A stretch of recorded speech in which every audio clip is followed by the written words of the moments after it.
What's going on, everybody? Welcome back to Skilled Apple. We got another cool skilled interview, this time with Lunchtime Studios. Dan in specific. What's going on, Dan?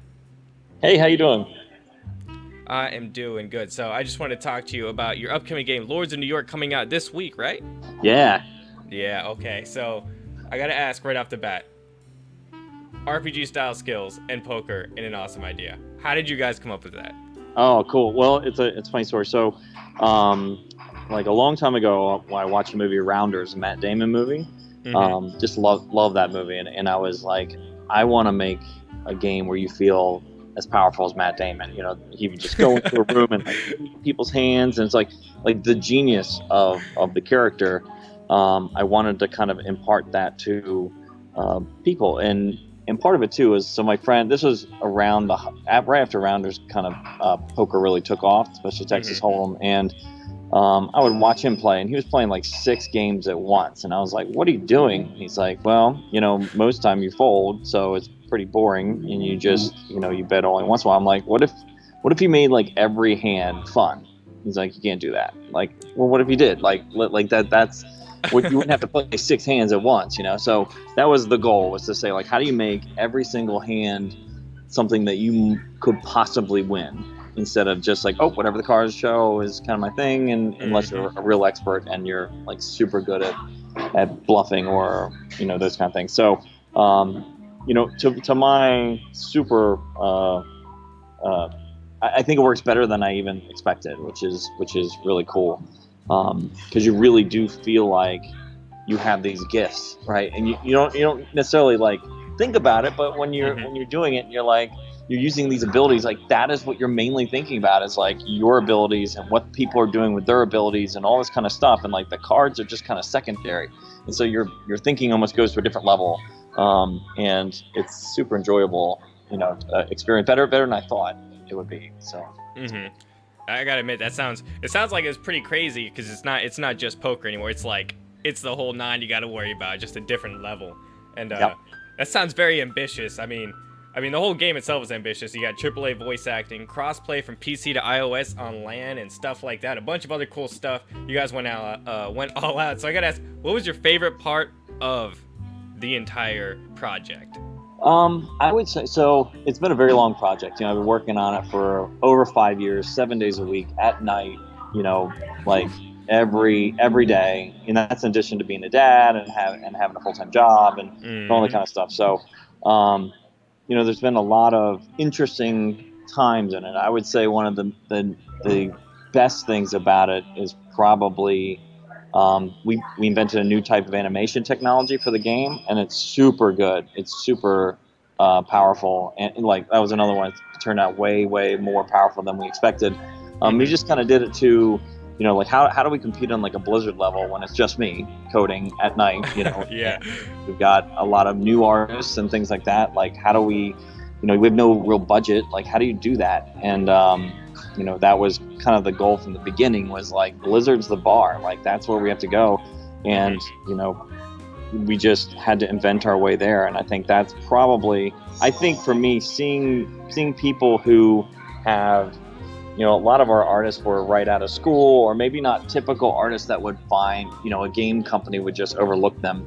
But to see them, you know, put in what they've done, like finding the right role for people, and the result that they came up with is just a super rewarding experience. I'm just like, I'm so proud of them, you know, and it's been I think that is probably the overall most enjoyable element for me from through the dev process, you know. Wow, that's actually pretty cool though. Just seeing how, you know, different people could do those different things. Obviously, did I hear that right? You were the only one that was programming? Yeah, so this is my own engine. I wrote it from scratch, right? So it's really big. That's awesome. Yeah. I got a buddy to jump on like 2 months ago to help with some of the multiplayer lobby stuff, and but it's been a really, you know, it's like, you know, massive engine. You know, all the tools and everything I've built is like 400,000 lines of code. It's a lot of work, but really, like, there's nothing like writing it all yourself, right? So that we have a very own style, we have a look. It's very difficult to just come in and clone. So that kind of thing is some of those great benefits. In fact, I've gotten judges who have, like, we've been in contests, and judges who have seen the game where, like, who's this lunatic is going to write their own engine, and then they're like, oh my God, like, can I hire you? That kind of thing. So it works out, in weird ways, right? Yeah, I was looking at your Steam profile, and it looks like you guys won more than a few awards there, which is really cool. Yeah, those are really good moments. Growing up in school, I was like Joe Average, right? Like, never won anything. And so, like, when you go through that, I think sometimes you may not build in the expectation to win, right? Which is kind of why sometimes people who win a lot expect to win a lot. And so it was a kind of a shock when we started winning, because I'm just out there like, let's just do everything we can to be amazing, and like let those are decisions that we can't make, like who wins and all that kind of stuff. But once that starts happening, it's really good to, like, especially for the team, to be able to say, like, here's a bunch of people, like I said, who may not have, who've been overlooked, to say, like, look at the recognition you're getting. It's really special. Yeah, I mean, I gotta admit, man, it just all sounds really cool. So, I mean, I was gonna ask what your inspiration was, but you answered that in the first time around. I gotta be Matt Damon. That's the thing. So, yeah. I gotta ask, is there anything else you want to say? Just put it out there for the world. Yeah. So, like, well, it's a very interesting, unique game. I would say one of the maybe surprising parts is that really I'm not a poker person. So, what? I know, right? So I wrote this game.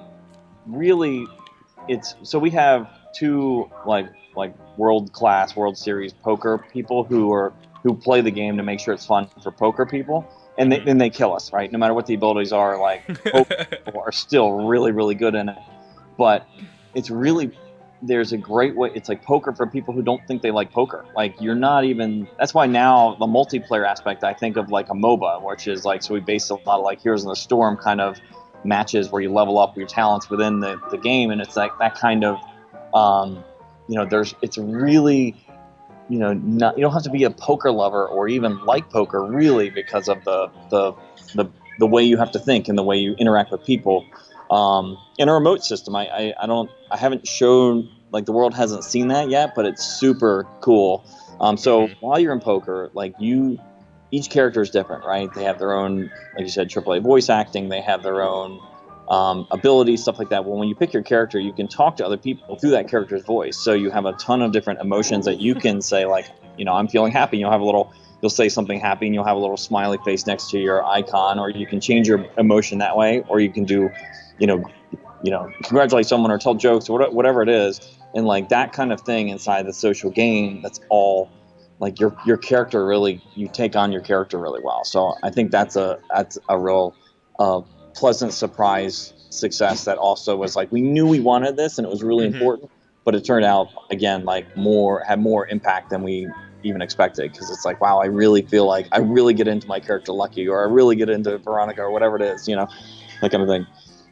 Okay, so that's what that little bar was. I was looking at the gameplay, and then it was just like a little bar with a bunch of different smiley faces and stuff. So that must be the emotions then, right? Right. So you can set your emotion. Like, someone wins a hand, you're so disgusted. You're like, oh, God. Like basically, what do you want to say when you're playing poker with people that's not like, hey, I'm telling a football story or whatever, like, what are those things? And then we have lots of variations of what they say. So, like, there's a lot of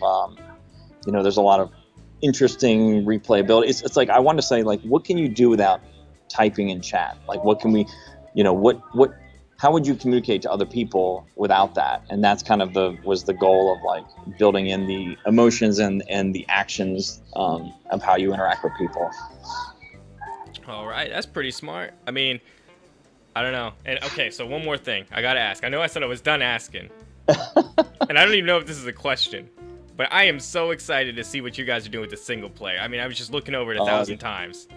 That's cool. That is good. That was the original idea, was saying, like, let's do, like, it's story-based poker. Like, Rounders is like a story, right? It just happens to be about poker people.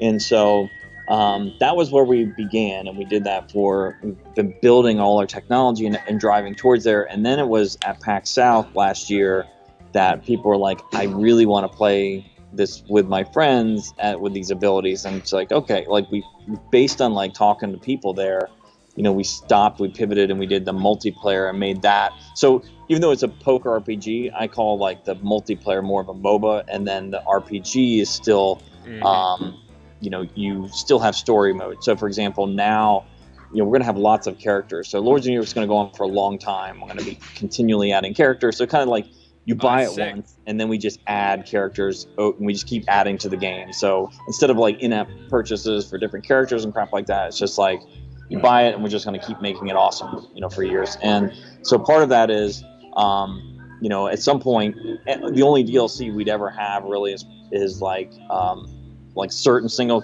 player storylines that you might want to download, but that will be far in the future. I know, like for example, Vince, you want to find out like how he got his powers and all that kind of stuff. So the characters will be more like single player flashback playable stories. And so we make your motivation to play poker based on, instead of money, like let's go out and win money, it's like it's quests. Like you might have to keep a guy at the table long enough to search his apartment, so he's starting to lose and he's getting bored, and you're like, oh my god, I have to lose to this guy. So like he starts winning money and gets happy, and that kind of thing. So you're win lose, wow. You don't have much money, and so it's all like, how do you motivate? You motivate the poker, which is combat, your combat system. You motivate it through story. And and they all just intertwine together, and I think it works really well with the multiplayer, because like now you get to understand, like we have all these characters in multiplayer that we know their storylines, right? We know their backgrounds, we know who they are, but no one else does, right? You just know who they are in multiplayer. So to find out like how they got their abilities and why they are who they are is something we're really looking forward to. And that's going to be, we're going to, probably around, we're shipping early access with 6 characters. We will launch with about 10 characters, like when we come out of early access. And then over the next, 2-3 years, we'll be adding characters all the time. So many of those characters will have these stories, that we produce for them. And they do intertwine. So you'll be able to see reflections of them in other people's stories. That's actually incredible, dude. I'm really excited to hear that the support is going to go beyond, just a few months or whatever. I mean, up to 2 or 3 years. That's crazy. Or even further. I don't know what your plans are, but I got to ask. All right. So now that you've created what I think is going to be a really cool genre, right? Like, I feel like there's nothing else like this. Not even close. Do you think other people will start to like be like, wait a minute, we should get in the RPG poker business? Oh, definitely. There's definitely going to be clones, and so part of what we do, and that's why we use Blizzard as a level, is to say, like we're going to innovate. Like the technology that we built is like, we have like a patent going on it and stuff like that. Like, not that we cared necessarily about that, but it's like we wanted to invent our way there, and like to duplicate that is going to be extremely difficult in terms of like, for what we can do with the depth of what we have. Same with the story, same with the the abilities, but there will certainly be clones out there. But when we come out on iOS and in the spring, I think that'll be really special, because because it's our own engine, that was one of the features you mentioned. And there's like, I can sit right now with my iPad and play against someone on a Mac and someone else on a PC. Like I can just like jump in and play. And it's a really fun way to do it. And and obviously on the iPad looks gorgeous. It's just like because we made our characters super high res, right? That's part of our technology. The animation tech is like, because of what I'm doing, we can have like really high quality textures, and so like you're able to get a quality that will last a long time. So we built Lords of New York with the intention of it lasting a really long time. And this is kind of an experiment. I hate freemium games, like in general. I mean, there's a couple that are great models, like Here's a Storm or League of Legends, stuff like that. But they obviously have like $1 billion to like, yeah, right. So this is interesting, because what I'm doing is I'm saying like, pay for it up front, and we'll be adding content, like free content, for a very long time. So like that is sort of it's how I would want to buy a game, which is like, it's already worth my money, and in the end it will be worth 4 times that, is kind of what our view is. So it'll be interesting, so we're gonna be able to use some of the we don't have this in early access yet, but you will like level up your characters and stuff like that through playing multiplayer, just like these Heroes of the Storm type idea, which is like, hey, I played a lot of Lucky, so like people can see that you can see the ranks in Lucky and get different decorations and all that kind of stuff all for free. That's really cool. Yeah, so there's going to be a big meta game on top of it, and all that stuff is coming. So it's like the version that is out there today, which will be out there rather later this week, is like the most lean it will ever be, right? Like it's like the most bare bones you'll ever have, and then everything else will just like it'll just be built up and up and up. So it's really exciting. I mean, the bare bones version alone looks really good. Like it's really exciting. So these new characters, are you gonna have to unlock them in a certain way, like beat so and so, or do they just automatically unlock them when you release them? Oh yeah, currently, so there's some discussion and debate, like we want to make sure people have motivation to play and things. The thing I don't want to do, iOS may be a different model, but like for Steam, so PC, Mac, and maybe Linux, if Linux takes me probably a couple days to do, I just haven't done it, that's all, they're all going to be free. So like all the characters that you'll get will just be added to, and that's just something that is, it keeps making like more and more fun gameplay. Like our next character is a chemist, and he's got a really cool backstory that we haven't talked about. Obviously, it's like we have a really nice set of diverse characters too, I think, which is like we have an old lady who was on the Titanic. Like she's a really fun character who was kind of inspired by a Downton Abbey character, like just the humor that we can do, and the persona is really fun. So we've got just a lot of different people from the 20s. I did a ton of research on the 20s, and it's like such a fascinating place. That's why we take place in 1927. It's like one of the craziest years. So in the story, like when you play single player stories, like they will reflect, events from them. Yeah, like that. Definitely a really cool theme you got going on there. Cool. Well, I guess we're gonna have to wrap it up around here, though. Any last remarks you want to put out there real quick? Nope, just, January 19th, we're going to be out on Steam Early Access, and we'll be at PAX South. We'll also have a booth at PAX East, and hopefully PAX Prime, PAX West now, when it's out. So, love for you guys to give it a shot. All right, gonna be all over the place. That was Dan from Lunchtime Studios bringing you Lords of New York. The Steam page, the Twitter, that will be down in the description. Enjoyed. Thank you again, Dan, for having us. Thank you. And have a good one, guys.